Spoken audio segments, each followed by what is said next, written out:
Infinity War review: Marvel's ambitious crossover a total knockout. Directors: Anthony Russo, Joe Russo. Cast: Robert Downey Jr.,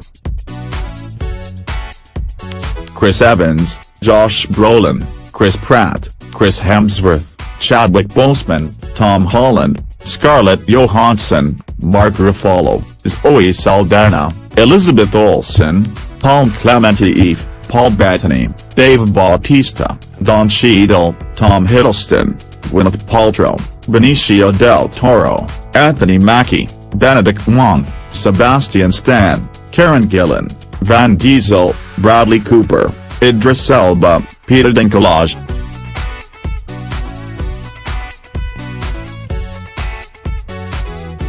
Screenplay: Christopher Marcus, Stephen McFeely. Running time: 160 minutes. Imagine being on a roller coaster for 2.5 hours that pauses for only the briefest of moments for you to gasp for air. Now you have a pretty good idea of what Avengers: Infinity War is like. The Marvel Cinematic Universe's newest entry is its biggest, most ambitious piece of storytelling in the studio's 10 years of existence, and the minute you exit the theater, you'll be lining up at the box office to buy another ticket. Assembling heroes that have appeared in its films over the last decade, including Iron Man, Robert Downey Jr., Captain America, Chris Evans, Thor, Chris Hemsworth, Black Widow, Scarlett Johansson, Hulk, Mark Ruffalo, Doctor Strange, Benedict Cumberbatch, Spider-Man, Tom Holland, Scarlet Witch, Elizabeth Olsen, Vision, Paul Bettany, The Guardians of the Galaxy, Anthony Mackie, Falcon, Don Cheadle, War Machine, and more. Infinity War is the ultimate payoff after an 18-film slate that doesn't officially wrap until after Ant-Man and the Wasp, Captain Marvel, and next year's untitled Avengers 4.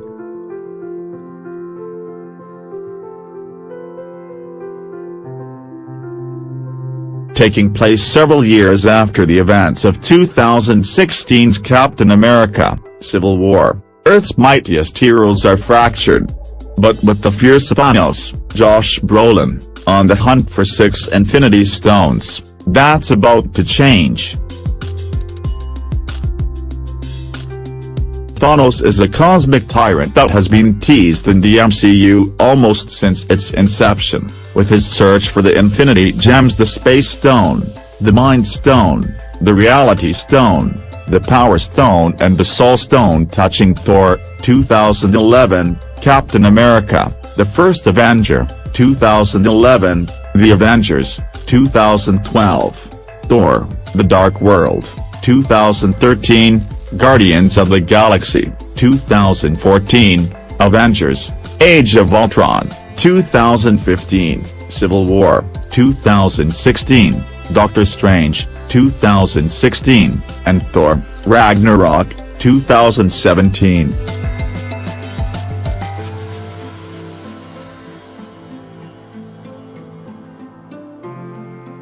Finding all the glowing MacGuffins will, in Thanos' warped mind, bring balance to the universe by allowing him to wipe out half of all living things, and that includes their friendly neighborhood superheroes. When we first meet him, Thanos has caught up with the Asgardian refugee vessel that was led by Thor, his brother Loki, Tom Hiddleston, and Heimdall, Idris Elba, after Ragnarok. From there, the Mad Titan sets his sights on Earth to snatch the Time Stone that hangs around Doctor Strange's neck and the Mind Stone that sits smack dab in the middle of Vision's forehead. In those opening moments, we get a taste of what's to come with Thanos' mercilessness on full display.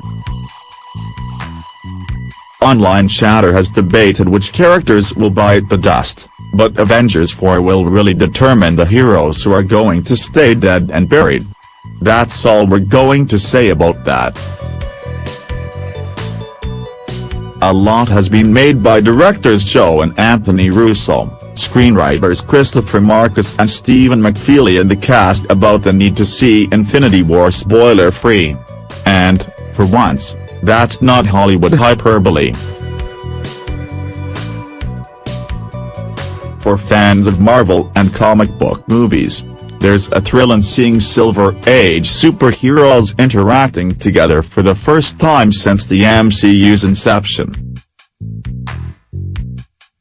The playful banter Iron Man and Spider-Man established in last year's Homecoming is back, with their quips being met by Doctor Strange's wisecracks. There's a fun nod to Alien that people of a certain vintage will get a kick out of. The quirky Guardians of the Galaxy, led by Peter Quill, Star-Lord, Chris Pratt, humming the spinners the rubber band man, meet Thor and hilarity ensues. Quill is told he's one sandwich away from being fat in comparison to the Norse god. Meanwhile, the romantic itch between Scarlett Witch and Vision finally gets scratched. Bruce Banner spends most of the movie trying to get his Hulk on. And for fans of Black Panther, the MCU's biggest box office triumph yet, we get to revisit Wakanda just 3 months after being dazzled by Ryan Coogler's superhero epic, with Captain America and Black Widow in tow. These pairings are a treat, and audiences are going to thrill at the on-screen chemistry. Having shown a knack for both close-quarter fights and large-scale action on Captain America, The Winter Soldier and Civil War, the Russo brothers mount one thunderous action scene after another with very little downtime. It's like a never-ending roller coaster, remember? And with more than 24 heroes vying for minutes, there's a lot of story still to stuff in the film's 2.5 hours. Especially considering Marcus and McFeely give Thanos' maniacal motivations and his alien goons known as the Black Order ample screen time. We learn the backstory of what makes the Mad Titan tick. There will be some pairings that fans are likely hoping they'd see that they won't. And some of your favorite heroes might not get the cameo you were hoping for. I'm looking at you, Ant-Man fanatics. Also, filmgoers not steeped in the Marvel lore at least a little bit will be lost. Infinity War is the sum of the 18 films that have preceded it, and unlike Black Panther, which I think was easy to access by non-comic book aficionados, you really need to be familiar with past plots. If you're not, take the weekend and brush up on some of the films. It will make for a richer viewing experience. If there's one quibble with Infinity War, it's that when it ends, and trust me, this is the best ending to a Marvel movie so far in the MCU, you're hanging in midair. Some might feel that it's half a movie. But I think of it as more of an emotional gut punch. One that fans will be raving about in theater lobbies when it's over, as they rush to buy another ticket and count down to the real denouement a year from now.